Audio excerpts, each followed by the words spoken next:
এখন আর ছেড়ে দেয়া যায়? আল্লাহর পক্ষ থেকে আদেশ, এখনই যেতে হবে। স্বৈরাচার ফেরাউনকে এখনই দমন করতে হবে। মুসা আলাইহিস সালাম বললেন, আল্লাহ, এত বড় ক্ষমতা, এত সৈন্য, জাদুকরের অভাব নাই, এরকম শক্তির সামনে আমি একা যাব? এটা কিভাবে সম্ভব? রব্বুল আলামিন বললেন,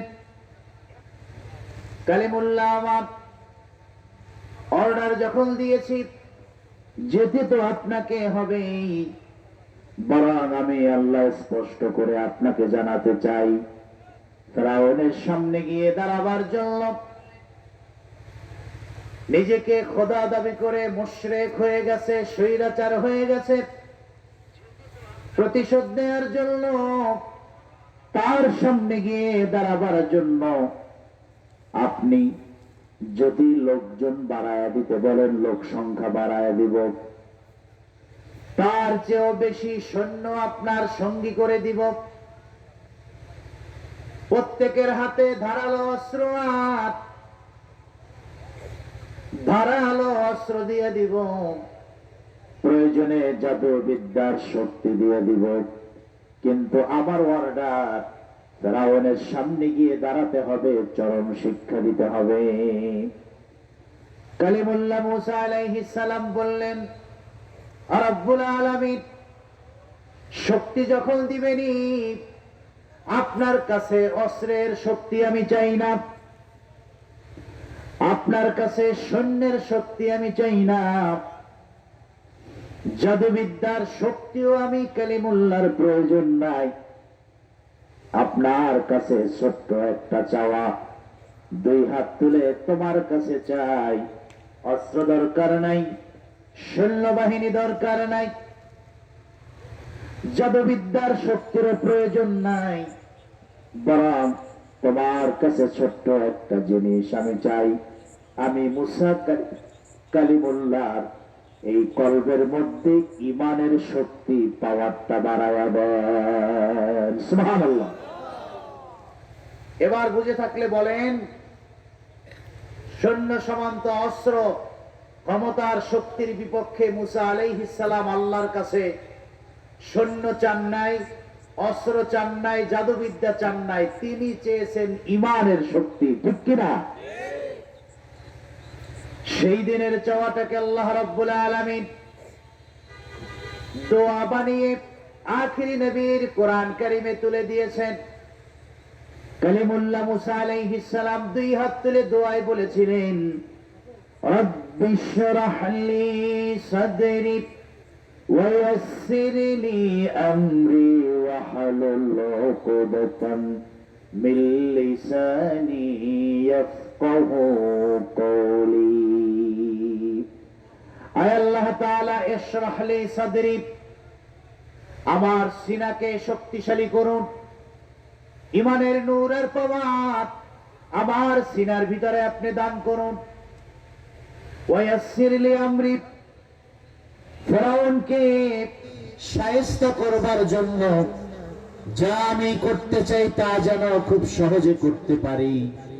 ওয়াহলুল উকদাতাম মিন লিসানি, আপনি আমার মুখের জড়তা দূর করে দেন। কথা বলতে গেলে আমার কথা জবানের ভিতরে আটকে যায়, জবানটাকে পবিত্র করে দেন, যাতে করে ফেরাউনের সামনে দাঁড়িয়ে স্পষ্ট কণ্ঠে কথা বলতে পারি, প্রতিশোধ গ্রহণ করতে পারি। রব্বুল আলামিন বললেন, কালিমুল্লাহ, আমি আল্লাহ রব্বুল আলামিন দোয়াটা শুধু কবুলই করলাম না, তোমার কলবের ভিতরে ইমানের নূরের শক্তিটা বাড়ায়া দিলাম। জোরে জোরে বলেন সুবহানাল্লাহ। এইবার ইমানের শক্তি নিয়ে একা রওনা দিছে। বলেন মুসা আলাইহিস সালাম কয়জন? ফেরাউনের অস্ত্র, সৈন্য, জাদুবিদ্যার অভাব নাই, তার এগেনিস্টে মুসা কয়জন? জোরে বলে। যখন রওনা দিয়েছে, বড় ভাই হারুন আলাইহিস সালাম বলে যে, কি ব্যাপার, কই যাও? কয় যে আজকে ফেরাউনের সাথে খেলা হবে। তুমিও চলো, পুরো খেলাটা তুমি ভিডিও করবা। বলছে বলো কি একা? বলছে হ্যাঁ একা। তুমি জানো না তার অস্ত্র সৈন্য সমান্ত? বলছে ও কিচ্ছু ভয় পাই না, আল্লাহ আমার সিনায় যা দিয়েছে তাতে আমি একাই যথেষ্ট। সুবহানাল্লাহ। শুধু এতটুকু বুঝাতে চাই, গুনাহ মাফ পাওয়ার জন্য বেশি মানুষের দরকার নাই।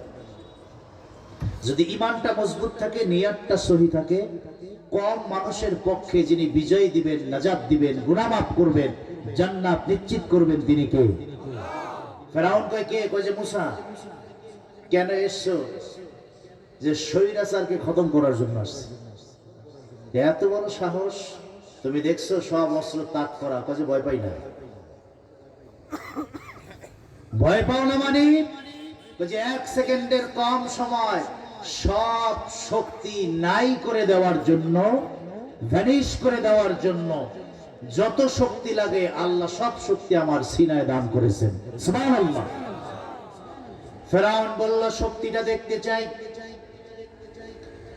রব্বে করিম বললেন উদমুম ইয়াদাকা ইলা জানাহিকা তখরুজ বাইদা মিন গায়রি সুইন আয়াতান উখরা।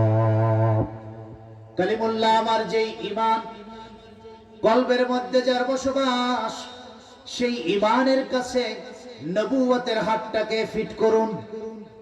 হাতটাকে কলবের উপরে, ঈমানের জায়গার উপরে ফিট করে এরপরে হাতটাকে ফেরাউন বাহিনীর সামনে এরকম তুলে ধরলেন।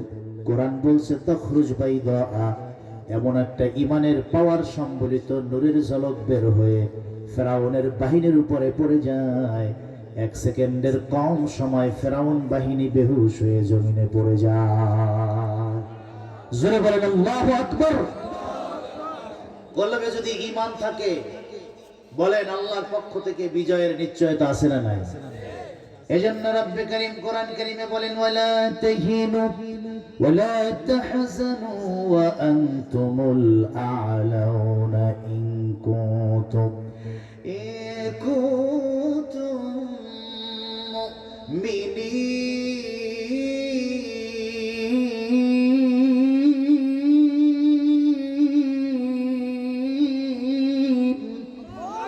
রব্বুল আলামিন বলেন তোমরা ভয় পেও না, চিন্তিত হইও না। ঈমান যদি হয় মুমিনের জীবনের একমাত্র শুধুমাত্র কেবলমাত্র সম্বল, আমি আল্লাহ কোরআন কারীমে ওয়াদা করে রাখলাম, লোকজন যদি কম হয়, ঈমান যদি তাদের সম্বল হয়, দিনের শেষে বিজয়ের পতাকা ঈমানদারের গলায় যিনি ঝুলাইয়া দিবেন তিনি কে? জোরে বলেন তিনি কে? শাহজালাল ইয়ামিনের সাথে 360 গোর গোবিন্দের সৈন্যের কোনো অভাব নাই। ভয় কিন্তু আগেই পাইছে যে যেই লোক উজু করার জন্য বদনায় পানি নিলে পুরো নদী খালি হয়ে যায়, এ তো সাধারণ লোক না। সুবহানাল্লাহ বলবেন না? যখন জুলুম আর নির্যাতন তার উপরে চলছে, সাথীদেরকে বলছে এই উজু করবো, পানি নিয়ে আস। এক লোটা পানি আনার সাথে সাথে আনা সাগরের সব পানি নাই। সুবহানাল্লাহ। গুরু গোবিন্দ তখনই টের পাইছে যে এই লোক সাধারণ লোক না। শেষ পর্যন্ত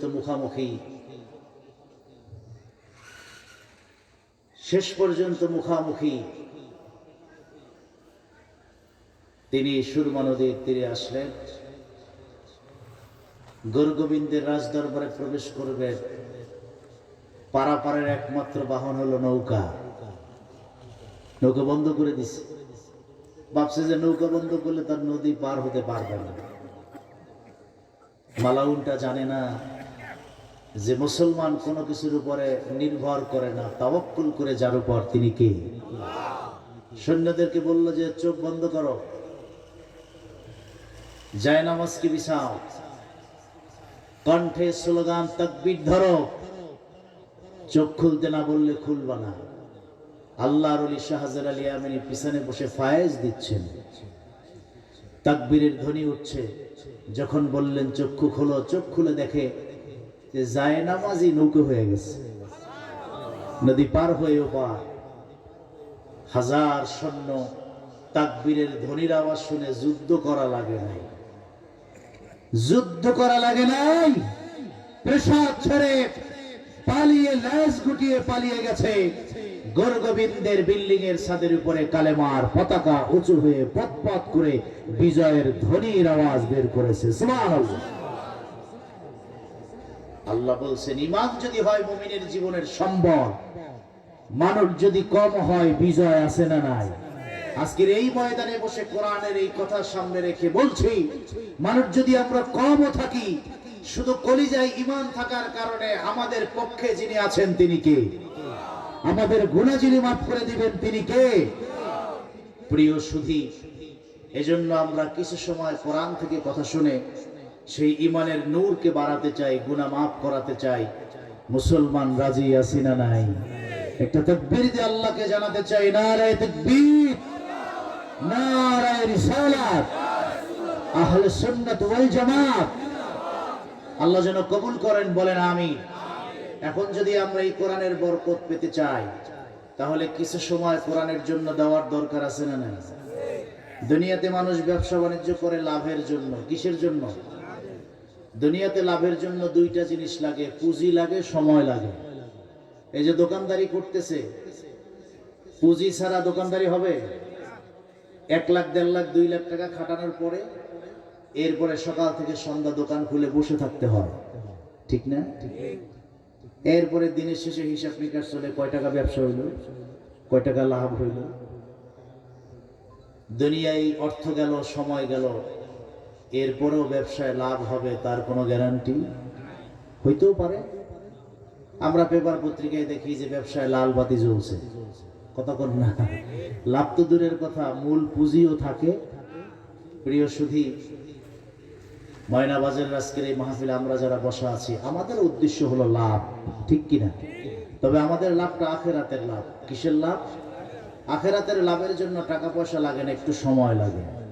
যদি আধা ঘন্টা সময় ব্যয় করতে পারেন, আল্লাহ ওয়াদা, যতক্ষণ বসে কোরআনের কথা শুনবেন ততক্ষণ আকাশ থেকে বৃষ্টির মতো রহমত নাজিল হতে থাকবে। সুবহানাল্লাহ। আল্লাহ রাব্বুল আলামিন তা কোরআন কারীমে বলেন, ওয়া ইযা কুরিআল কুরআন ফাসতামিউ লাহু ওয়া আনসিতু فاستمعوا له وأنصتوا لعلكم ترحمون।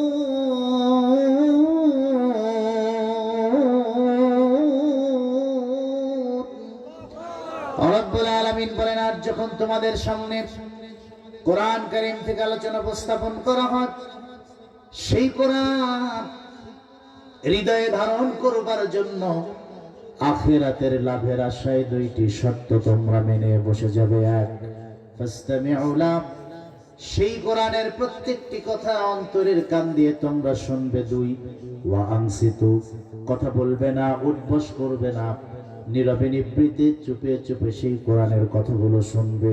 আল্লাহ ওয়াদা করে বলেন, যতক্ষণ শুনবে লাআল্লাকুম তুরহামুন, ততক্ষণ আমার পক্ষ থেকে তোমাদের উপরে অগণিত রহমত নাজিল হতে থাকবে। সুবহানাল্লাহ। জোরে বলেন আল্লাহু আকবার।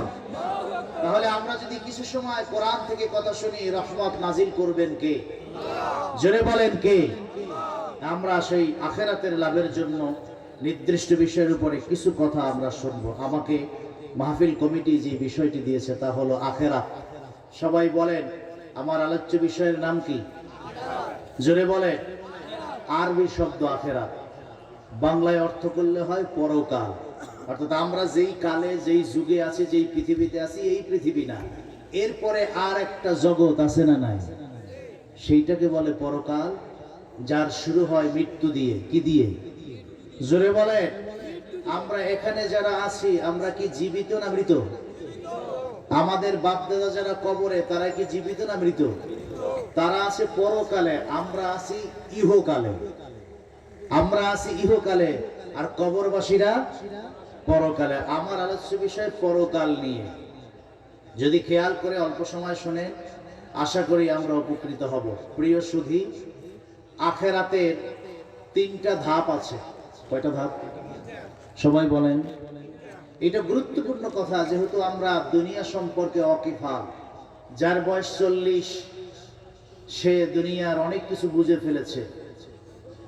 সে শিশুকাল, যৌবনকাল, বৃদ্ধকাল, বিবাহ, সংসার, ব্যবসা বাণিজ্য, রাজনীতি, এগুলো সব বুঝে ফেলেছে, ঠিক কিনা? কিন্তু পরকাল এমন একটা জায়গা, এই জায়গা সম্পর্কে অভিজ্ঞতা অর্জন করা কঠিন। মৃত্যু ছাড়া আসলে যে জগৎটা কি, এটা বোঝা সহজ না।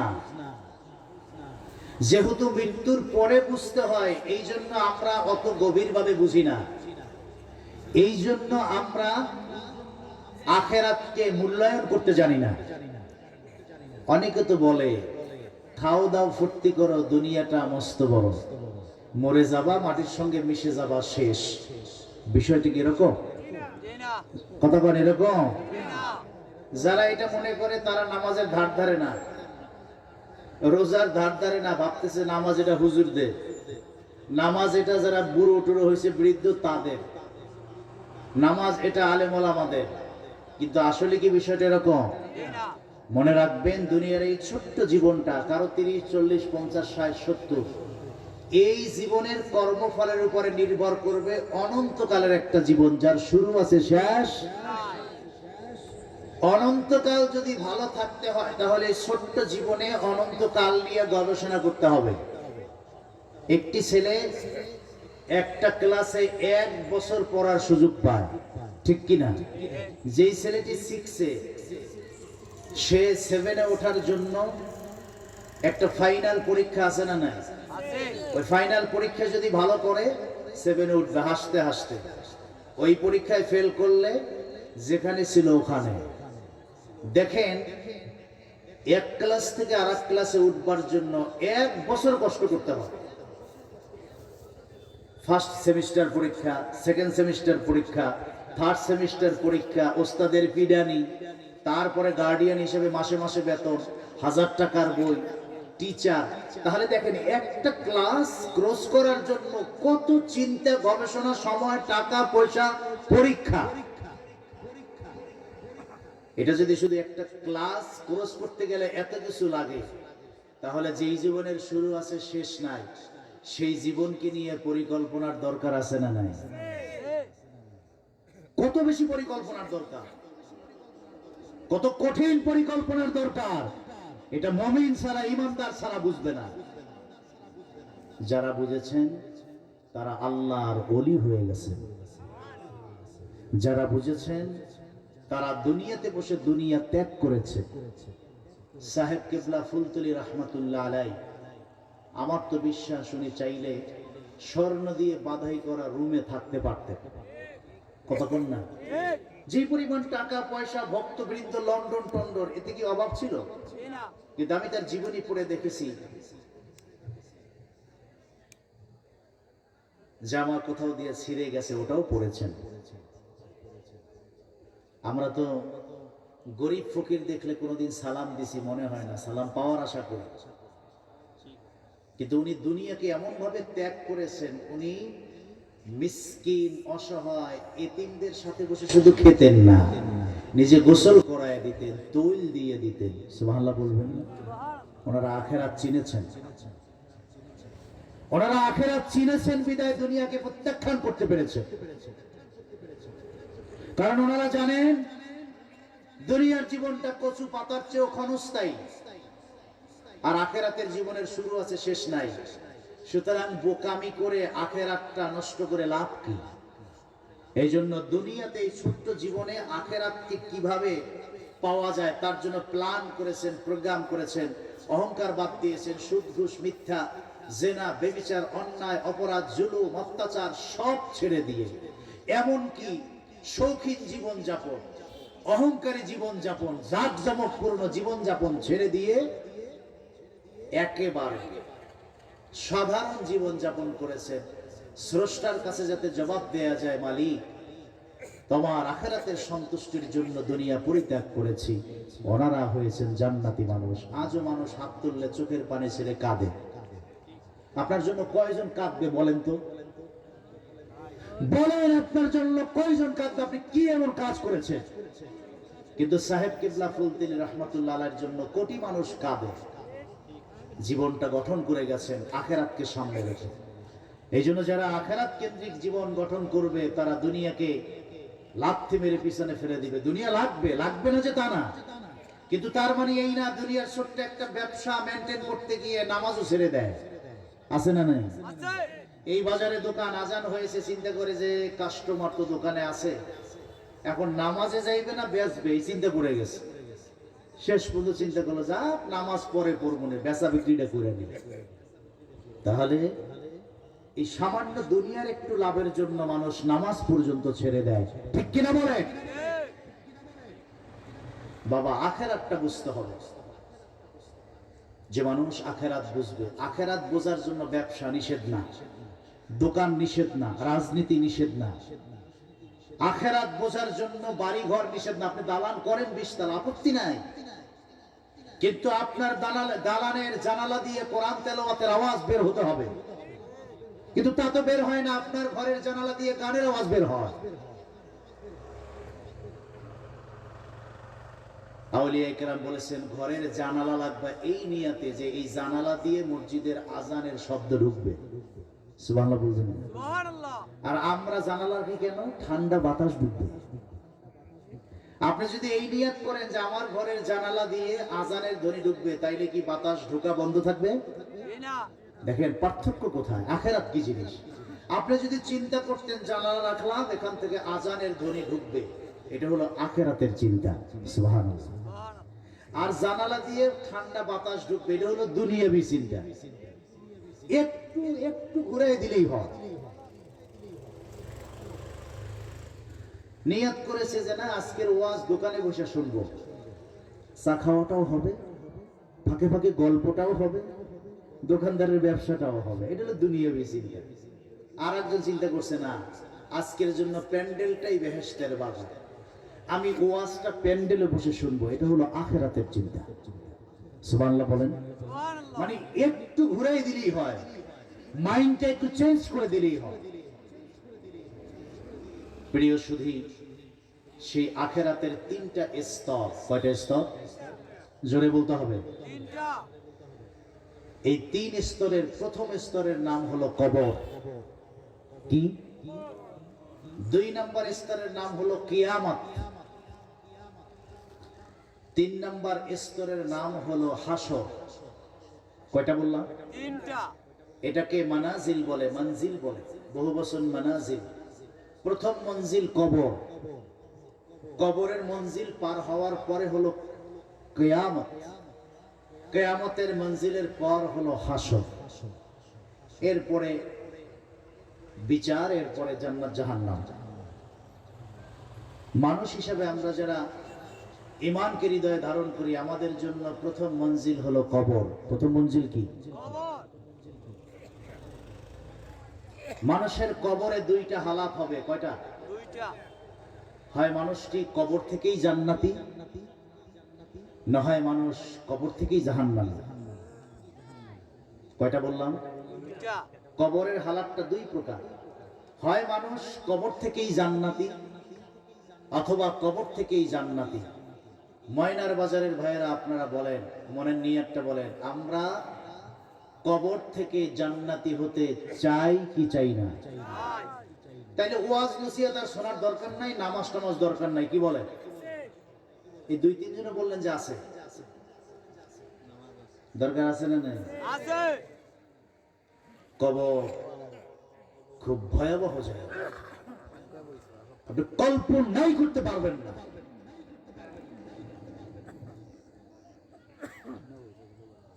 প্রিয় সুধী,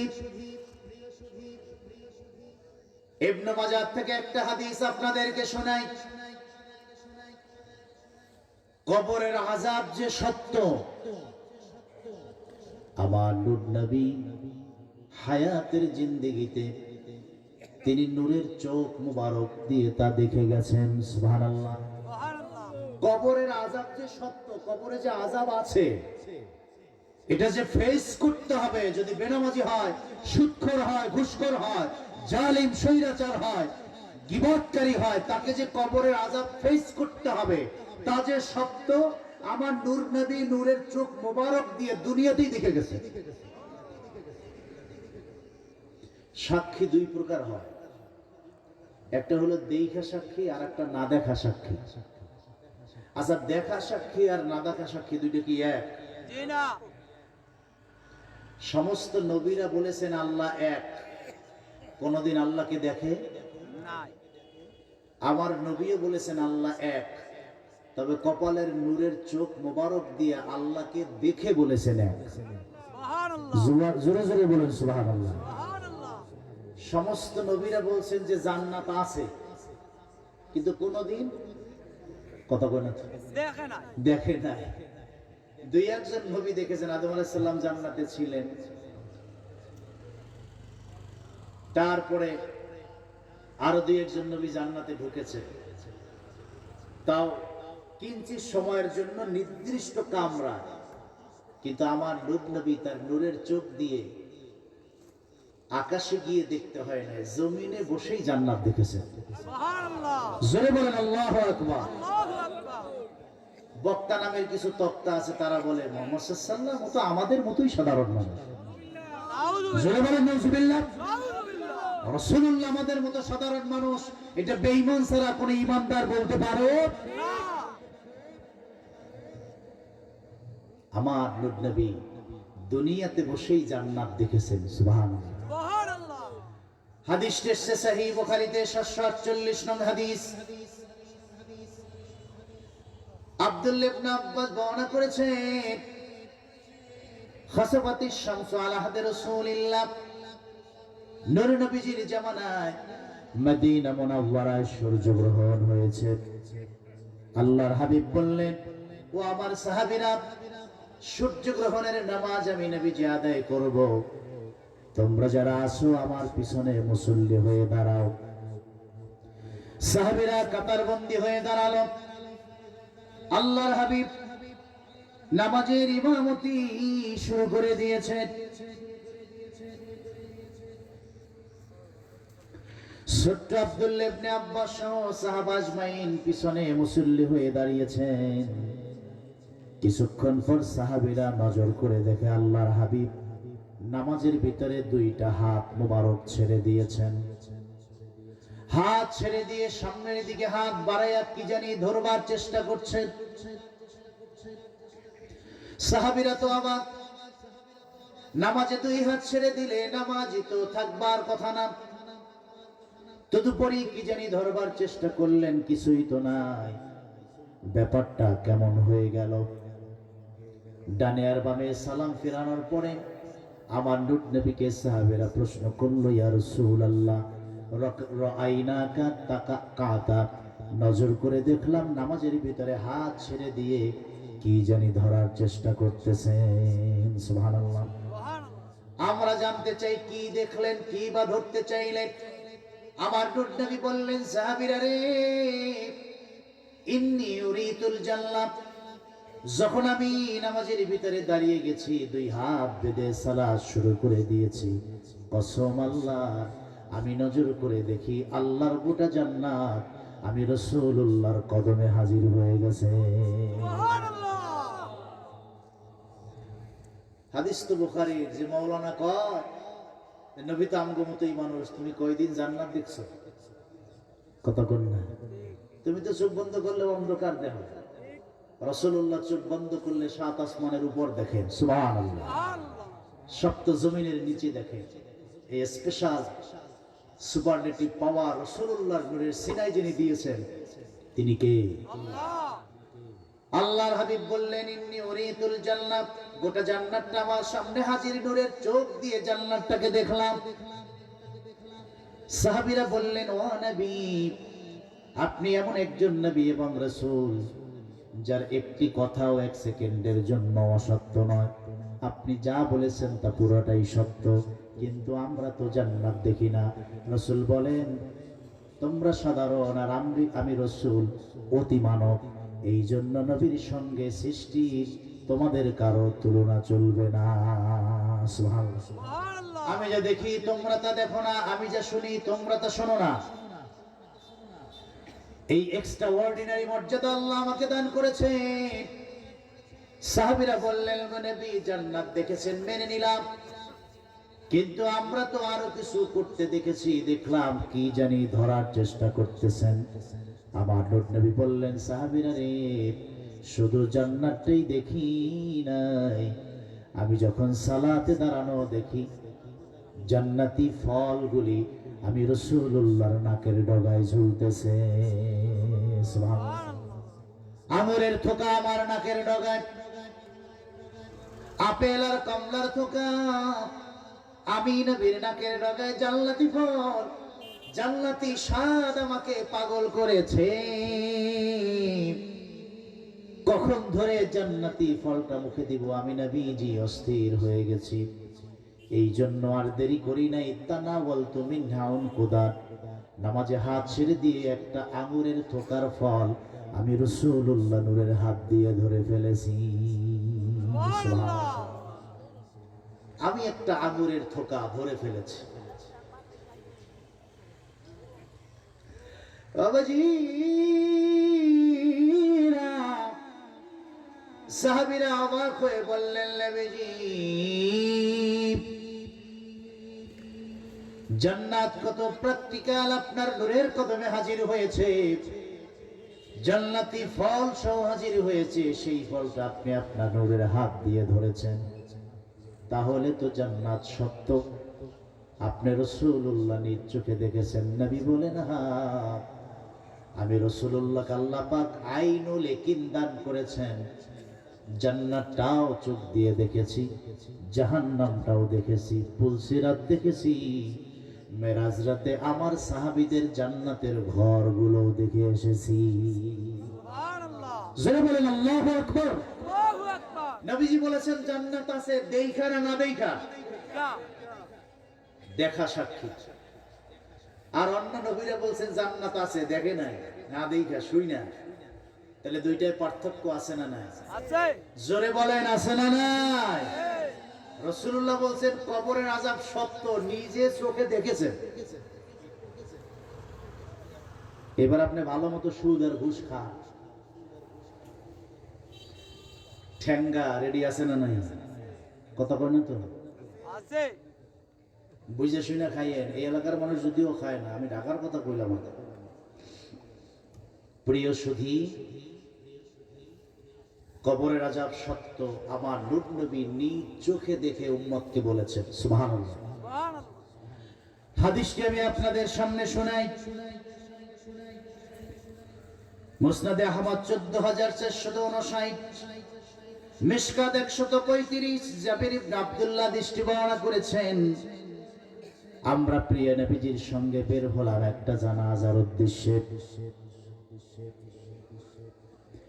সেই জানাজা নবীজির একজন সাহাবী সাদ ইবনে মুআজ যুদ্ধের ময়দানে শহীদ হয়েছে। রাসূলুল্লাহ বললেন, সাদ আমার আপন, কলিজার টুকরা, বড় ভালোবাসি সাদকে, কারণ হলো আমার আল্লাহ নিজেও সাদকে ভালোবাসেন।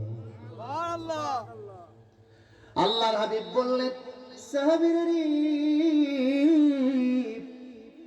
তোমরা সাদকে গোসল করাও, কাফনের কাফন পরায়া রেডি করো, আমি রাসূলুল্লাহ নিজে ইমামতি করব।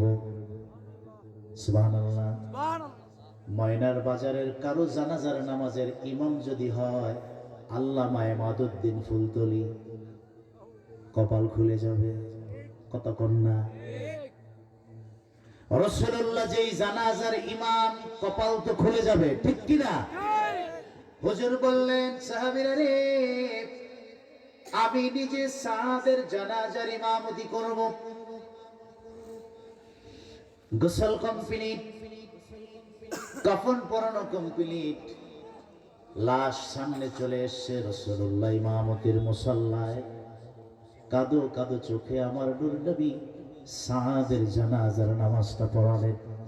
হুজুর বললেন, সাহাবীরা রে, শুধু জানাজা পড়াইয়া শেষ করব না, আমি নবী আমার নূরের হাতে আমার সাদকে নিজ হাতে কবরের ভিতরে রেখে দিব। সুবহানাল্লাহ। কি ভাগ্য! হুজুর নিজে নামাজ পড়ালেন, আবার নিজ হাতে কবরে। বাবাজিরা আমার, নবীজি নিজ হাতে সাদ ইবনে মুআজকে কবরে রাখলেন। এরপরে নিজে উঠে সুম্মা সুবগা আলাই, কবরের মাটিগুলো রাসূলুল্লাহ নূরের হাত মোবারক দিয়ে সমান করে দিলেন। নবীজি বললেন, দাঁড়াও আমার সঙ্গে তোমরা, আমি সাদের কবরটা একটু জিয়ারত করতে চাই, ঈসালে সওয়াব করতে চাই, সাদের কবরে একটু দোয়া পৌঁছাতে চাই। কানাদাজ্জালেরা বলে কবর জিয়ারত করা নাকি শিরক। জোরে বলে, দেশটাকে নষ্ট করে ফেলেছে। না লেখাপড়া আছে, না গবেষণা আছে, কিচ্ছু না। কবরের পাশে দাঁড়ায় বাবার জন্য ফাতিহা ইখলাস দরুদ পড়বে, ইসালে সওয়াব করবে, তার উপরও ফতোয়া লাগাই দিছে। আফসোস, নবীজি বলেন যে আমি সাহাবীদেরকে নিয়ে কবরের পাশে দাঁড়ালাম। দীর্ঘ সময় নবীজি সাব্বাহা রাসূলুল্লাহ ওয়া তালা আল কোরআন, হাদিসের ব্যাখ্যা এসেছে, হাদিসে এসেছে দীর্ঘ সময় কবরের পাশে দাঁড়াইয়া তাসবিহ পাঠ করেছেন। সুবহানাল্লাহ। সুবহানাল্লাহ। ফাতিহা ইখলাস দরুদ পড়েছেন। হঠাৎ করে কাব্বারা রাসূলুল্লাহ চিৎকার মেরে আমার নবী একটা তাকবীর দিলেন। সাহাবীরা বলেন কাব্বারনা মাহুম তাকবীরান, আমরা ভয় পেয়ে আমরা রাসূলুল্লাহর সঙ্গে তাকবীর দিলাম। হুজুর চোখের দিকে তাকিয়ে দেখলাম রাসূলুল্লাহর চোখ থেকে পানি বের হয়ে পড়তেছে। নবীজি গো, সাদের কবরের পাশে আপনার চোখে পানি, কোনো কথা নাই। সাহাবীরা বলেন আমরাও তাকবীর দিয়ে কান্না শুরু করলাম। কিছুক্ষণ পর নজর করে দেখি আমার নূর নবী চোখের পানি মুছতেছেন। এবার রাসূলুল্লাহ নূরের চেহারায় মুস্কি হাসি দেখা যায়। সুবহানাল্লাহ। সাহাবীরা বললেন লিমা কাব্বারতা ওয়া দাহিকতা, কেন কাঁদলেন? ওয়ালিমা বাকাইতা, কেন কাঁদলেন, কেন হাসলেন, কেনই বা চোখের পানি ছাড়লেন, কেন তাকবীর দিলেন, কেন তাসবিহ পড়লেন? আমার হুজুর বললেন আমি যে দেখি তোমরা তা দেখো না। আমি যেই সাদের জানাজার নামাজের ইমামতি করলাম, নিজ হাতে কবরে রাখলাম, আল্লাহ রাব্বুল আলামিন এত এত এত বেশি মর্যাদা দান করেছে, শুনলে অবাক হয়ে যাবা। সাহাবীরা বলেন সাদের কি মর্যাদা? রাসূলুল্লাহ তিনটা মর্যাদার কথা বলেছেন। আল্লাযী ইহতাজ্জা লাহুল আরশ, সাদের ইন্তেকালের সঙ্গে সঙ্গে আল্লাহর আরশ আজিমটা কেঁপে উঠেছে। সুবহানাল্লাহ। সুবহানাল্লাহ। শুধু দুনিয়ার মানুষেরা শোক পালন করে নাই, আল্লাহর আরশ পর্যন্ত শোক পালন করেছে। দুই নাম্বার হলো ফতিহাত আবওয়াবুস সামা আবওয়াবুর রাহমাত, আমার সাদের জন্য আল্লাহ রহমতের আসমানের সব দরজা খুলে দিয়েছে। সুবহানাল্লাহ। তিন নাম্বার মর্যাদা হলো শাহিদাহু সাবউনা আলফাম মিনাল মালায়েকা, আমার সাদের জানাজায় ৭০,০০০ রহমতের ফেরেশতা অংশগ্রহণ করেছে। কি মর্যাদা! আরশ কেঁপে উঠেছে, রহমতের দরজা খুলে গেছে, ৭০,০০০ ফেরেশতা তার জানাজা অংশগ্রহণ করেছে। সাদের মর্যাদা কম না বেশি? বেশি। সাহাবীরা বললেন ও নবীজি, যার জানাজায় ৭০,০০০ ফেরেশতা আসলো, আরশ কেঁপে উঠল, রহমতের সব দরজা খুলে গেল, কেন তার কবরের পাশে দাঁড়ায় আপনি কাঁদলেন? রাসূলুল্লাহ বললেন আমিও তো বুঝি নাই, আমি কবরের পাশে দাঁড়ায় নিজ চোখ দিয়ে দেখতেছি লাকাদ তাদায়াকা আলা হাযাল আবদুল কবর সালেহ। নজর করে দেখি এই বান্দা, এই নাক্কার মুআজ ইবনে সাদ ইবনে মুআজের কবরের দুই পাশের মাটি সংকীর্ণ হয়ে গেছে, দুই দিক থেকে ছোট হয়ে আমার সাদকে চাপ দেওয়ার চেষ্টা করতেছে। সুবহানাল্লাহ। হাদিস লাকাদ তাদায়াকা হাযাল কবর, আমি দেখি এই কবরের মাটি দুই দিক থেকে তাকে চাপ দেওয়ার জন্য একেবারে চেপে ধরেছে। রাসূলুল্লাহ বলছেন এবার বলেন কবরে আযাবের দৃশ্য আছে না নাই? জি আমি ভয় পেয়ে গেলাম।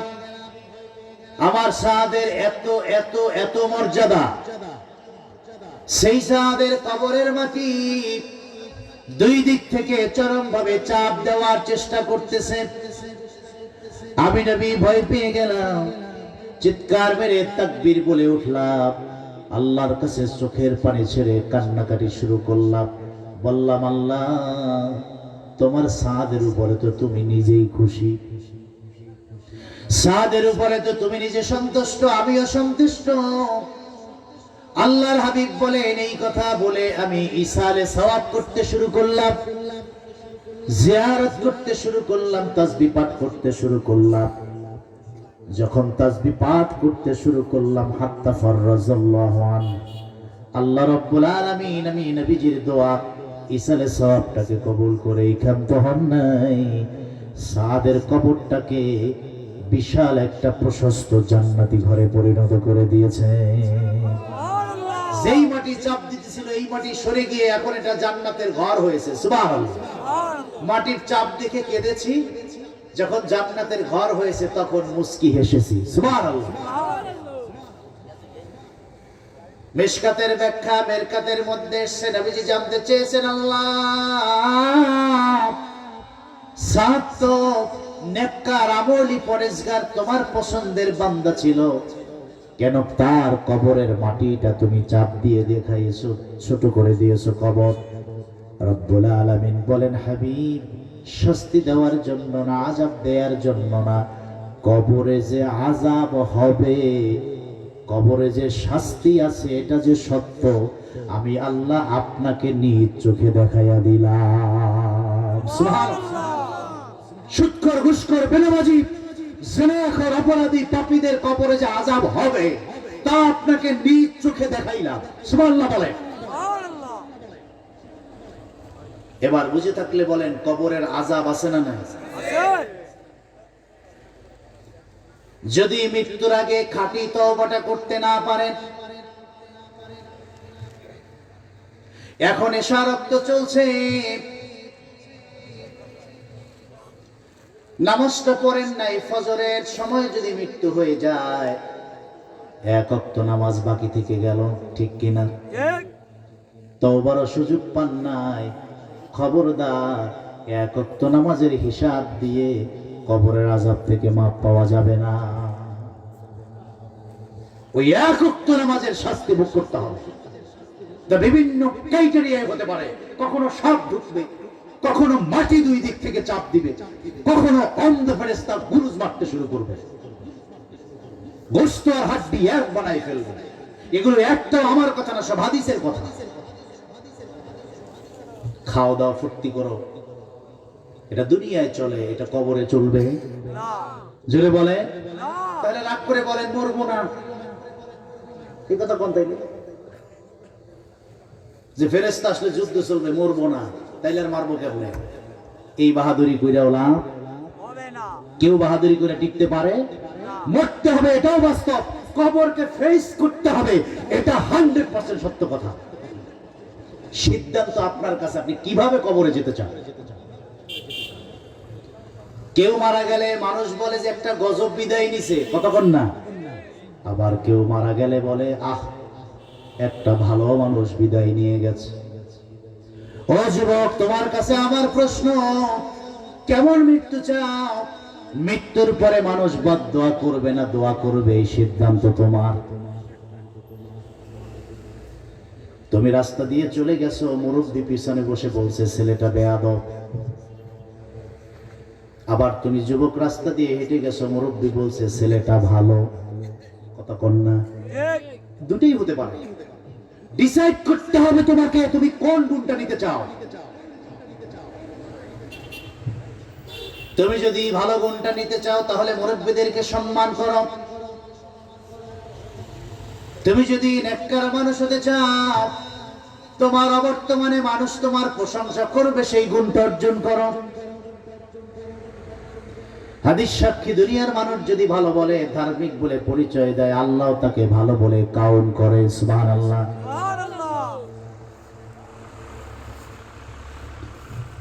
প্রিয় সুধী, আর একটা হাদিস আমরা শুনবো। কবর কত ভয়ানক ঘর। সাহাবীরা জান্নাতের টিকিট পাওয়ার পরেও কেঁদেছেন। রাসূলুল্লাহ 10 জনকে জান্নাতি বলে গেছেন, তার ভিতরে ওসমান আছে না নাই? জোরে বলে। আবু বকর ফিল জান্নাত, ওমর ফিল জান্নাহ, ওসমান ফিল জান্নাহ। সেই ওসমান ইবনে জিন্নুরাইন গনি রাদিয়াল্লাহু তাআলা আনহু, তিনি কবর দেখলে চোখের পানি ধরে রাখতে পারতেন না। কিন্তু এই যুগের মানুষের অবস্থা এরকম, রাস্তার পাশে কবরে বাবা ঘুমিয়ে আছে, ছেলে পাশ দিয়ে যায়, বিড়ি টানতে টানতে যায়। কথা বলো, বাবা যে ঘুমানো, তার খবরও নাই। দাঁড়িয়ে যে একটা সালাম দিবে যে আব্বা আপনি এখানে ঘুমিয়ে আছেন, আপনারটা খাই, আপনারটা পড়ি, আপনি তো পড়াইছেন, মানুষ করছেন, বড় করেছেন, টাকা দিয়েছেন, পয়সা দিয়েছেন, আজকে আপনার কবরে একটা সালাম যে দিবে, ফাতিহা যে পড়বে, সন্তানটা করে না?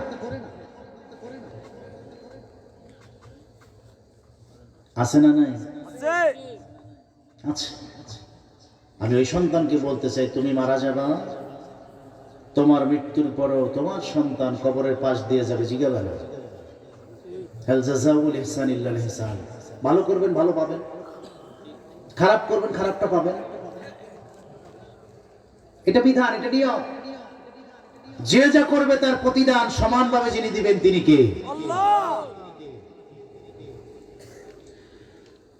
বাবাজিরা আমার, ইবনে মাজাহ 4267 নং হাদিস, তিরমিজি 308 নং হাদিস। হযরত ওসমান রাদিয়াল্লাহু তাআলা তিনি বলেন, আন্নাহু ইজা ওয়াকাফা আলা কবরি, তিনি যখন কবরের পাশে দাঁড়াতেন, বাকা, তিনি এমন কান্না কাঁদতেন, হাত্তা ইয়াবুল্লা লিহাইহি, তার চোখের পানিতে চেহারার সমস্ত দাড়িগুলি ভিজে চুপচুপ হয়ে যেত। যখনই কবরের পাশ দিয়ে যেতেন দাঁড়াতে, এমন কান্না কাঁদতেন, পুরো চোখের পানিতে দাড়ি ভিজে যেত। ফাকিল আলা, তাকে প্রশ্ন করা হলো, তুযকারুল জান্নাতু ওয়ান নারু ফালা তাবকি, আল্লাহর হাবিব যখন আপনার সামনে, সাহাবীরা যখন আপনার সামনে জান্নাতের আলোচনা করে, জাহান্নামের আলোচনা করে, তখনও তো এত কাঁদেন না, কিন্তু কবর দেখলে কেন এত কাঁদেন? যে আপনি জাহান্নামের আলোচনায় তো এত কাঁদেন না, জান্নাতের আলোচনায় তো কাঁদেন না, কবর দেখলে কাঁদেন কেন? এবার শুনুন জিন্নুরাইনের জবাব। ফাকালা, তিনি বলেন, নবীর সাহাবীরা রাসূলুল্লাহ কি বলে গেছেন তোমরা একটু শোনো। ইন্না রাসূলুল্লাহি সাল্লাল্লাহু আলাইহি ওয়াসাল্লাম قال ইন্নাল কবরা আউয়ালু মানাজিলিল আখিরাত, কবর হলো আখিরাতের প্রথম মঞ্জিল। এখান থেকেই হয় লোকটা জান্নাতি হবে, অথবা কবর থেকেই লোকটা জাহান্নামী হবে।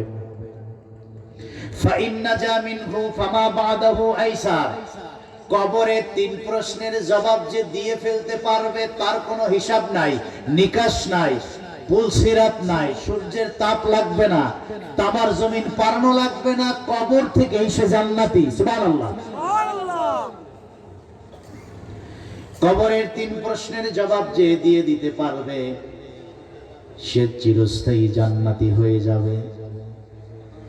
আমি তো নিশ্চিত না, না জানি আমি ওসমান কবরের প্রশ্নে ধরা পড়ে যাই। আমার আল্লাহ,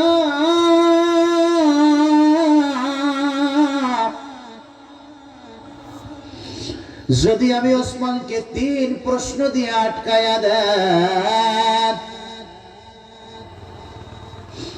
তাহলে তো আবার কবর থেকে আযাব শুরু হয়ে যাবে। আমি ওসমান তো আসামি হয়ে যাব, আল্লাহর কাঠগড়ায় অপরাধী হয়ে যাব। এই জন্য কবর দেখলে চোখের পানি ধরে রাখতে পারি না। কি চিন্তা! চিন্তা কি ফিকির নিয়ে তারা পা ফেলতে। 3.5 একটা ঘর, 3.5 একটা ঘর মাটি, কি পাওয়া। এই 3 হাত ঘরটা যদি জান্নাতি হয়, তাহলে মৃত্যুর পরে অনন্তকালের জীবনটা জান্নাতি জীবন হবে। সুবহানাল্লাহ।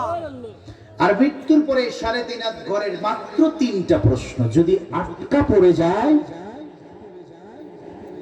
কবে কিয়ামত হবে তা তো জানি না, শাস্তি শুরু হয়ে যাবে। আমি ওসমানের মতো ব্যক্তির পক্ষে 1 সেকেন্ড শাস্তি ভোগ করার সাহস আমার নেই। একথা যিনি বলছেন তিনি কে? তিনি রাসূলুল্লাহর মুখের ঘোষণায় জান্নাতি। সুবহানাল্লাহ বলেন। সুবহানাল্লাহ। একজন জান্নাতি মানুষ কবর দেখে ভাবে কাঁপতেন। হাদিসের শেষ অংশের মধ্যে এসে ওয়া ইল্লাম ইয়ানজা মিনহু, যদি এই কবরের 3 প্রশ্ন থেকে কেউ একজন ধরা পড়ে যায়, নাজাত না পায়, ফামা বাদাহু আসাদ্দু মিন, তাহলে এখান থেকেই জাহান্নামের কঠিন জীবনটা শুরু হয়ে যাবে। হযরত ওসমান বলেন, নবীজি বলেছেন, মা রাআইতু মানজারান কাত্তু ইল্লা ওয়াল কবর আফজাউ মিন্নু। রাসূল বলে, এই মক্কা মদিনায় আমি রাস্তায় হেঁটেছি, পাহাড়ের পাশ দিয়ে গিয়েছি, মরুভূমিতে আমি হেঁটেছি, লাখো লাখো কবর আমি রাসূলুল্লাহ নিজ চোখে দেখেছি। কবরের আযাবের চেয়ে কঠিন কোন দৃশ্য আমি রাসূলুল্লাহ আর দেখি নাই। ওসমান বলতেছেন, নবীজি বলেছেন, আমি এই মক্কায় মদিনায় হাঁটলে আমার মাটির উপরেও যা নিচেও তা সমান, আমি নিচেও যেরকম দেখতাম উপরে একই দেখতাম। তা আমি কবরের চেয়ে ভয়ঙ্কর আর কোন দৃশ্য আমি নবী দেখি নাই। রাসূলুল্লাহ বলেছেন, কবরের ভয়ঙ্কর দৃশ্য এর চেয়ে বড় নিকৃষ্ট আর ভয়ঙ্কর দৃশ্য হতে পারে না। এটা যদি নবী বলে থাকে, তাহলে আমি ওসমান, আমি কেমন করে সেই কবর দেখে হাসতে হাসতে যাই। আমি যখনই কবর দেখি নিজের অজান্তে চোখের পানি বের হয়ে যায়। মুসলমান হাসতে খেলতে নাচতে নামাজ ছুটে যায়। মানে মামুলি বিষয় আখিরাত যে আছে, কবর যে আছে, প্রশ্ন যে আছে, হিসাব যে আছে, ভুলেই গিয়েছে। আখিরাতকে এমন ভাবে ভুলে গিয়েছি, ভাই ভাইয়ের গলায় অস্ত্র ধরতে একবারও চিন্তা করে না, আরেকজনের জমির আইন ফেলতে চিন্তা করে না, জুলুম করতে চিন্তা করে না, নির্যাতন করতে চিন্তা করে না, ঘাড় ধাক্কা দিতে চিন্তা করে না। ও একবারও ভাবেই না যে আমার সামনে একটা কবর আছে, আখিরাত আছে, আমাকে সেখানে ঢুকতে হবে, এটা ভাবেই না।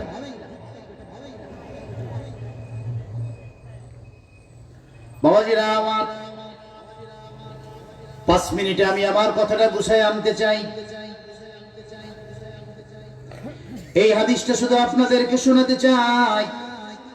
সুনান আবি দাউদ 4750 নং হাদিস।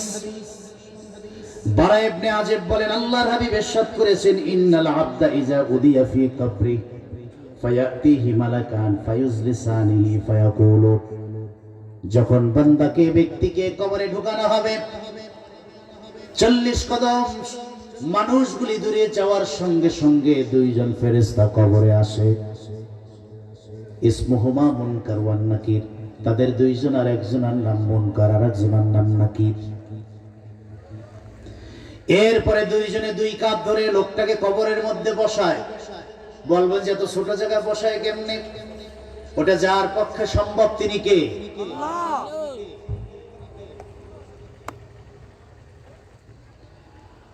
হাদিসের ভিতরে এসে 2 জনে তারে ধরে বসায়। 3 প্রশ্ন শুরু হয়ে যায়। প্রথম প্রশ্ন, মান রব্বুক, তোমার রব কে? ব্যক্তি যদি মুমিন হয়, ব্যক্তি যদি নামাজি হয়, ব্যক্তি যদি সৎ হয়, পরেশগার হয়, যাকাত দানকারী হয়, তেলাওয়াতকারী হয়, ব্যক্তি যদি ঈমানদার হয়, 1 সেকেন্ড দেরি হবে না, বলে দিবে, রব্বি আল্লাহ, আমার রব আমার আল্লাহ। জোরে বলেন আল্লাহু আকবার। 2 নাম্বার প্রশ্ন হলো, মা দীনুকা? ফায়াকুলু দীনি আল ইসলাম, আমার দিন হলো ইসলাম। সুবহানাল্লাহ। সারা জীবন আলেম ওলামা ইসলাম নিয়ে কটূক্তি করেছে, ধর্মান্ধ বলেছে, ধর্ম ব্যবসায়ী বলেছে, জঙ্গিবাদ বলেছে, তাদের জন্য বাস রেডি আছে না নাই? তুমি মানতে পারো না, এই জন্য ভৎসনা করো না। একমাত্র আল্লাহর কাছে মনোনীত দিন হলো ইসলাম। এটা কোন মোল্লা মৌলবীর কথা না, এই কথা কার? মানতেই হবে। ওমা ইয়াবতাগি গায়রাল ইসলাম ফালা ইউকবাল মিন। ইসলাম বাদ দিয়ে কোনো কিছু আল্লাহর কাছে কবুল হবে না। 3 নাম্বার প্রশ্ন, ফেরেশতারা বলবে মা হাজার রাসূল, এই ব্যক্তিকে আমার নূর নবী কবরে হাজির। সুবহানাল্লাহ বলে। সুবহানাল্লাহ। কয় যে মইরা গইলা পয়সা গেছে নবীজি। আমি বললাম আবু দাউদ 4753, আমার নূর নবী কবরে হাজির হয়ে যাবে। সুবহানাল্লাহ। সুবহানাল্লাহ। মেরকাতের মধ্যে এসে 2টা হালাত হবে, হয় রাহমাতুল লিল আলামিন সরাসরি হাজির হবেন, অথবা রওজায়ে আথার থেকে তার কবরে পথ করে দেওয়া হবে। সুবহানাল্লাহ। বলো ইনি কে?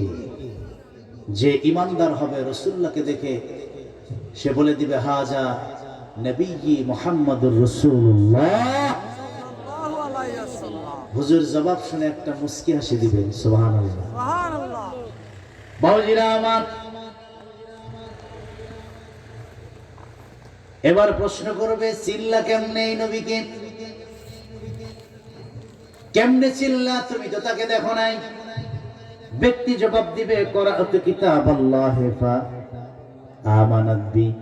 আমি তো কোরআন পড়েছি, কোরআন ধরেছি, কোরআন মেনেছি, সেই কোরআনের রবকে চিনেছি, দিনকে চিনেছি, নবীকে চিনেছি, তাদের উপরে ঈমান এনেছি, ঈমান অনুযায়ী আমল করেছি, এইভাবে আল্লাহ রাসূল আর দিনকে চিনেছি। সুবহানাল্লাহ। এই জবাব সে দেওয়ার পরে এবার আল্লাহ রাব্বুল আলামিন বলবেন ফেরেশতারা, সাদাক্তা আবদি, আমার বান্দা 100তে 100 সত্য জবাব দিয়েছে। সুবহানাল্লাহ। এরপর আল্লাহ রাব্বুল আলামিন বলবেন ফাফরিশুহু মিনাল জান্নাত, তার গায়ের ভিতরে জান্নাতি পোশাক পরায়া দাও। ওয়া আলবিসুহু মিনাল জান্নাত, প্রথম তাকে জান্নাতি বিছানা বিছানো হবে, এরপরে জান্নাতি পোশাক পরানো হবে।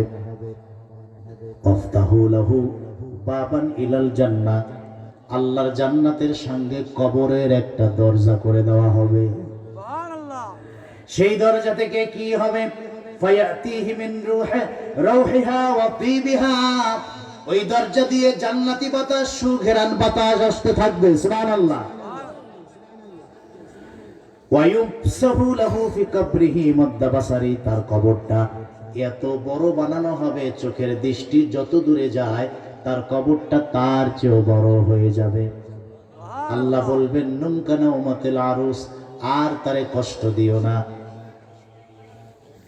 বছর রাতে নবদুলা সাজানো যে পালঙ্কের ভিতরে আরামের ঘুম ঘুমায়, তাকে সেই নবদুলার মতো ঘুম পাড়াইয়া দাও। সুবহানাল্লাহ। একেবারে জান্নাতি খাটের ভিতরে এমন একটা ঘুম দিবে, হাসরের ময়দানে হিসাব নিকাশের পরে ফাইনাল যে জান্নাতটা দিবে, ওই জান্নাতে ঢোকার আগ পর্যন্ত ঘুম আর ভাঙবে না। কখন যে 1000 কোটি বছর পার হবে সে টেরই পাবে না। যখন তাকে উঠানো হবে তখন সে রাগ করবে, কি ব্যাপার উঠাইলা কেন? একটু আগে ঘুমাইলাম, ঘুম তো শেষ হয় নাই। ফেরেশতা বলবে তুমি যে কত 1000 কোটি বছর ঘুমিয়েছ, তুমি তো, এটা কোনো জান্নাতই না। এবার আসল জান্নাতে ঢোকার জন্য প্রস্তুতি নাও। ওয়া উজলিফাতিল জান্নাতু লিল মুত্তাকিন, জান্নাত, ফাইনাল জান্নাত তার জন্য দরজা খুলে দিয়ে হাঁটি হাঁটি পায় তাকে আগায় নেওয়ার জন্য জান্নাত আসতে থাকবে। সুবহানাল্লাহ বলে। মানুষ জান্নাত খুঁজবে, আর যারা মুত্তাকি বান্দা গুনাহমুক্ত জীবন নিয়ে কবরে গিয়েছে, জান্নাত তাদেরকে খুঁজতে শুরু করবে। সুবহানাল্লাহ। কাফেরের অবস্থা হবে তার বিপরীত। হবে না কেন? ইচ্ছা করে নামাজ পড়ে না, আছে না নাই? চাইলেই পড়তে পারতো, পড়ে না। মানে মনে করছে দুনিয়াটা এটা একটা বাপ দাদার জায়গা, যা মন চায় তাই করলাম। এত সহজ না বাবা। আখিরাতের প্রথম মঞ্জিল কবর। বেঁচে গেলে তো গেলাম, কিন্তু যদি ধরা পড়ে যায় বাঁচার কোনো রাস্তা থাকবে? দ্বিতীয় মঞ্জিল হলো কিয়ামত। 3টা ফুৎকার হবে, প্রথম ফুৎকারে সব কাঁপবে। দেখেন না ভূমিকম্পে কাঁপছে নি? আছে। একটু ধাক্কা দিচ্ছে 3 সেকেন্ড, এদিকে অবস্থা খারাপ। ইজা জুলজিলাতিল আরদু জিলজালাহা। আর যেদিন আল্লাহ ধাক্কা দিবে, দাঁড়ায় থাকার ক্ষমতা থাকবে না, মানুষ দিক বিদিক ছোটাছুটি করবে। ইয়াওমা তারাউনাহা তাজহালু কুল্লু মুরদিআতিন। প্রত্যেক গর্ভের সন্তানওয়ালা মারা গর্ভপাত করে দিবে, টেরই পাইবে না যে সন্তান বাইরেই গেছে। কিরকম ধাক্কাটা আল্লাহ দিবে। দ্বিতীয় ফুৎকারের পরে সারা পৃথিবী তুলা তুলা হয়ে যাবে। ওয়া ইজাস সামাউ ফাতারাত। আসমান ফেটে যাবে। এগুলো আমার কথা না, কোরআনের কথা। কোরআনে সমুদ্রের ওয়াইদাল বিহার ফুজ্জিরাত। সমুদ্রে আগুন লেগে যাবে, পুরো দুনিয়া লন্ডভন্ড হয়ে যাবে। কুল্লু মান আলাইহা ফান। সব জমিন ভ্যানিশ হয়ে যাবে, শুধু স্রষ্টার অস্তিত্ব ছাড়া আর কিছু থাকবে। এরপর আল্লাহ গোস্ব হয়ে বলবেন, স্বৈরাচাররা কই, সুদখোররা কই, আসো তোমাদের সাথে এখন কথা হবে। পুরো পৃথিবীর ইস্তাদ আল্লাহ বলবে, লিমানিল মুলকি লিয়াও। বলো আজকের দিনের ক্ষমতা কার? কার পাওয়ার বলো আজকে? কারো কোনো জবাব নেই, আল্লাহ নিজে জবাব দিবেন। আল্লাহ নিজেই বলবেন, লিমানিল মুলকি লিয়াও লিল্লাহিল ওয়াহিদিল কাহ্হার। আজকের দিনের বাহাদুরি শুধু আমার আমার আমার। এরপরে থার্ড ফুৎকারে অনফিকা ফিস সূরি ফাইদা হুম ইলা রাব্বিহিম ইয়ানসিলুন। তৃতীয় ফুৎকারে কিয়ামতে কবর থেকে সবাই উঠবে। যে যে পোশাকে কবরে ঢুকছিল, ওই পোশাকে সবাই কবর থেকে উঠে দৌড়ে দৌড়ে সবাই 3য় নাম্বার স্তর হাসরের ময়দানে একত্রিত হবে। সুবহানাল্লাহ। সুবহানাল্লাহ। প্রথম কবর, তারপরে কিয়ামত। কবরের 2 হালাত, হয় জান্নাতি নয় জাহান্নামী। কিয়ামতের 3টা ফুৎকার। প্রথম ফুৎকারে কাঁপবে, দ্বিতীয় ফুৎকারে ভাঙবে, তৃতীয় ফুৎকারে কবর থেকে জেগে হাসরের ময়দানে দৌড়াবে। হাসরের ময়দানে ওঠার পর আল্লাহ বিচারের মঞ্চ তৈরি করবে। নেকি বদি মাপা শুরু হবে। যার পাল্লা হালকা হবে সে জাহান্নামী, যার পাল্লা ভারী হবে সে জান্নাতি। এরপরে সিদ্ধান্ত হবে কে জান্নাতি কে জাহান্নামী। তবে যদি আমল নামায় যাররা পরিমাণ ঈমান থাকে, নামাজ পড়ে না এই জন্য নামাজের শাস্তি, রোজা রাখে নাই রোজার শাস্তি, সুদ খাইছে সুদের শাস্তি, ঘুষ খাইছে ঘুষের শাস্তি, জুলুম করেছে তার শাস্তি, সব শাস্তি ভোগ করার পর ঈমান আছে, আল্লাহকে মানতে যাওয়া স্রষ্টা আছে, নবী মানি, কিন্তু নামাজও নাই, রোজাও নাই, হজও নাই, যাকাতও নাই, আকাম যা আছে সব করে সে। এও জান্নাতে যাবে শাস্তি ভোগ করার পর আমার নূর নবীর শাফাআতের উসিলায়। সুবহানাল্লাহ। সুবহানাল্লাহ। কারণ আমরা কি শাস্তি ভোগ করার পর জান্নাতে যেতে চাই? আমরা বিনা হিসাবে ফাট চান্সে ডাইরেক্ট জান্নাতে যেতে চাই, ঠিক কিনা বলেন? এই জন্য আখেরাতের প্রস্তুতি নেওয়ার দরকার আছে না নাই? সেই ব্যবসা করেন কোনো নিষেধ নাই, কিন্তু নামাজ বাদ দিয়ে না। রমজান মাসে কাজ করেন নিষেধ নাই, কিন্তু রোজা বাদ দিয়ে না। রোজা রাখলে স্বাস্থ্য কমে যায়, দেই না, রোজা রাখলে মানুষ মারা যায়। দেই না। তা আপনি পর্দাটা নাই যে খান, শরম লাগে না? ময়নার বাজারের ভাইদেরকে বলতে চাই, বাঁশ বানাই রাখবেন, বাঁশ, যে অন্ধকারে খায় কাটায় মাজায় মেরে দিবে। আপনার ভাই জাহান্নামে যাচ্ছে আর আপনি দেখবেন, এটা তো হইতে পারে না। যে ভাই তুই তো জাহান্নামে যাচ্ছিস, তোরে জাহান্নাম থেকে বাঁচানোর জন্য বাঁশ নিয়ে আসছে। যে কবরে তো গুতা খাবে, তো দুনিয়ায় গুতাটা দিয়ে দে। আমার কথা হলো, শরীয়ত পালন খুব কঠিন কিছু না, একটু সিদ্ধান্তের ব্যাপার, নিয়াতের ব্যাপার, যে না আমি দিনটা মানব, আমি ইসলামটা ফলো করব। আমার সামনে এত এত কঠিন ভয়াবহ দৃশ্যগুলো অপেক্ষা করছে, আমার মোকাবেলা করতে হবে। এই জন্য আমরা আজকের এই আলোচনার থেকে আমরা সিদ্ধান্ত নেই, আখেরাতের মঞ্জিলগুলি আমাদের পার করতে হবে, কবর, কিয়ামত, হাসর, এবং আমরা সেটা সাকসেসের সাথে পার করতে চাই। এই জন্য নেক আমলের বিকল্প কোনো রাস্তা, আল্লাহর পক্ষ থেকে যা ফরজ বিধান তা মানব, নবীজি আনিত সুন্নাতকে ধরব, আর এই 2 আমলের উপরে আউলিয়া কেরাম যে নির্দেশনা দিয়েছেন তা আমরা মানব। আল্লাহ যেন আমাদেরকে সে আমলের ভিতরে বারাকা দান করেন। আওয়াজ করে পড়েন আমিন। আমিন। আর জোরে বলেন আমিন। আমার কথায় কষ্ট পেয়েছেন, জি না, রাগ করছেন? জি না। তাহলে আমরা আমল করার চেষ্টা করব। আসুন একটু মোনাজাত আল্লাহর কাছে হাত বাড়াই। আল্লাহুম্মা আমিন। بحرمة سيد المرسلين ربنا ظلمنا أنفسنا وإن لم تغفر لنا وترحمنا لنكونن من الخاسرين رب العالمين। ময়না বাজারের কলিজার টুকরা ভাইয়েরা ময়নার মতোই শান্ত, ওই যে বসে গেছে, একটা ভাই ওঠে নাই গো আল্লাহ। দাড়ি পাকা আমার বাবারা বসে আছে, কলিজার টুকরা যুবকেরা কথাগুলো শুনেছে। আল্লাহ এই বসাটুকু গুনাহ মাফের ওসিলা হিসেবে আপনি কবুল করে নেন। আয় আল্লাহ, জীবনে বহু নামাজ ছেড়ে দিয়েছি, বহু পাপ আর অন্যায় করেছি। দিনের শেষে রাতের বেলা বালিশ মাথায় দিয়ে চিন্তা করে দেখলাম আপনি ছাড়া যাওয়ার আর কোনো জায়গা নাই। তাই আপনার কাছে ভিক্ষার হাত বাড়ালাম, জীবনের গুণাগুলি দুনিয়ার জমিনে মাফ করে দেন।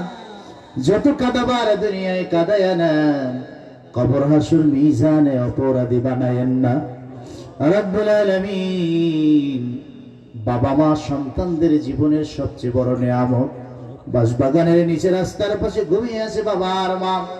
আয় আল্লাহ তাআলা, সন্তান হয়ে হাত বাড়ালাম, কবরবাসী বাবা আমাকে যা বাপ করে বেহেশত হিসেবে কবুল করে নেয়।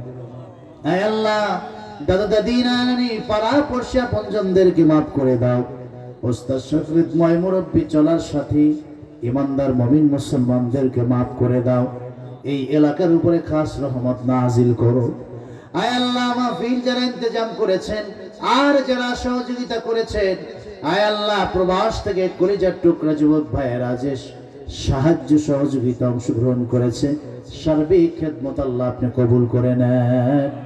জানি না কখন মালাকুল মউত সামনে এসে যায়, আখিরাতের জীবনকে সামনে রেখে জান্নাতি জীবন যাপন করতে পারে তৌফিক দিয়ে দেন।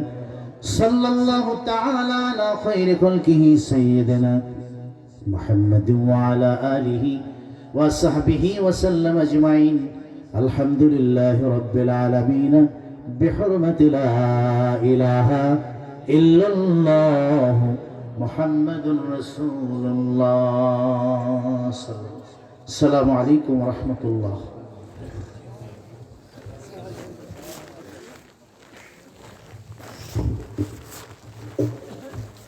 আলহামদুলিল্লাহ, অসংখ্য মুবারকবাদ জানাচ্ছি। আমরা এতক্ষণ যাবত যার কাছ থেকে অত্যন্ত সুন্দর ও মূল্যবান বয়ান শুনছিলাম,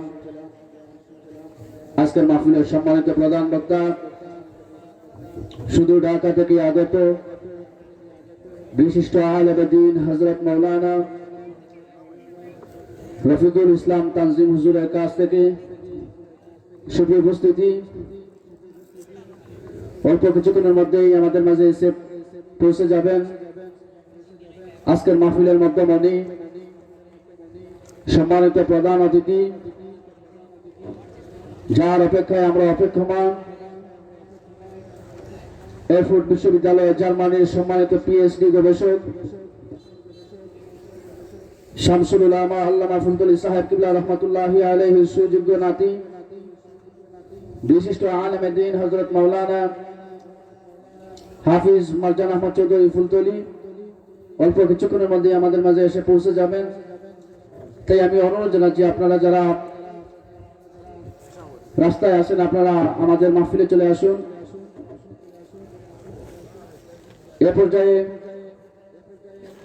একটি হামদে বারি তাআলা পরিবেশন করার জন্য আমি উদাত্ত আহ্বান জানাচ্ছি হাফিজ শাহাদাত হোসেন মাহবুবকে। হাফিজ শাহাদাত হোসেন মাহবুবকে আমি হামদে বারি তাআলা পরিবেশন করার জন্য উদাত্ত আহ্বান জানাচ্ছি।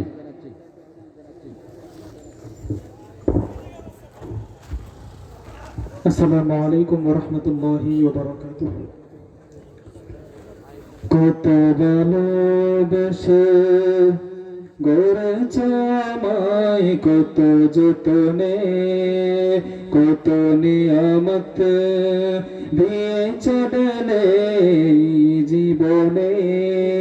জান্নাত লুটে নয় শুধু তোমার প্রেমে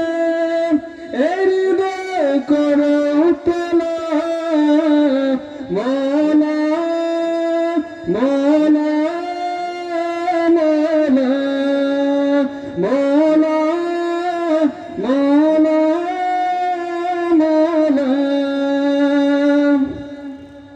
তুমি গড়েছে দিল নরম করে আমি তাকে করেছি পুতুল তুমি ডাকো যে কাছে বারে বারে আমি আমাকে করি পার তুমি গড়েছে দিল নরম করে আমি আমাকে করি পার আমি কি জগনাগর তবু দেখি গো তোমার করুণার দুয়ার খোলা মৌলা মৌলা মৌলা